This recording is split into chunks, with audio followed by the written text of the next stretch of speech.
pour ce qui concerne la gendarmerie et aussi les forces, les sapeurs-pompiers, le SDIS, dont je vous ai dit 85 militaires seront mobilisés pendant cette nuit-là, qui vont donc se déployer tout le long des plages, à pied, en véhicule ou en VTT, voire à cheval, pour assurer la surveillance de ces plages et éviter tout débordement, éviter les débordements bien sûr de consommation excessive d'alcool et de stupéfiants, mais aussi surveiller les parkings et assurer la sécurité des personnes et des biens comme il se doit.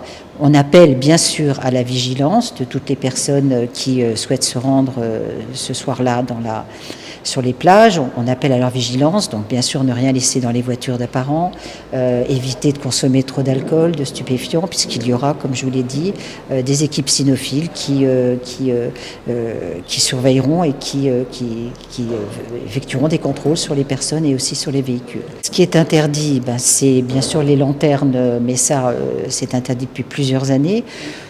D'abord parce que c'est très très polluant sur le lagon et surtout parce qu'il y a un fort risque d'incendie qu'on essaie de limiter. La deuxième chose interdite, c'est les ventes d'alcool sur la voie publique et vente et consommation d'alcool sur la voie publique.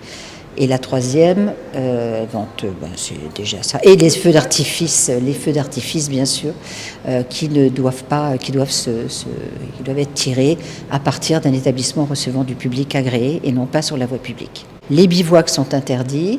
Les bivouacs, donc les personnes ne pourront pas rester plusieurs jours ni s'installer à l'avance ni rester après le 31 décembre. Là, les forces de l'ordre et bien sûr la police municipale y veillera pour éviter donc une installation trop longue sur les plages qui, en général, dégrade de manière trop importante les plages fragiles, comme l'a rappelé Monsieur le maire, et qui pourraient mettre en péril tous les efforts faits pour essayer de préserver ces belles plages et la biodiversité.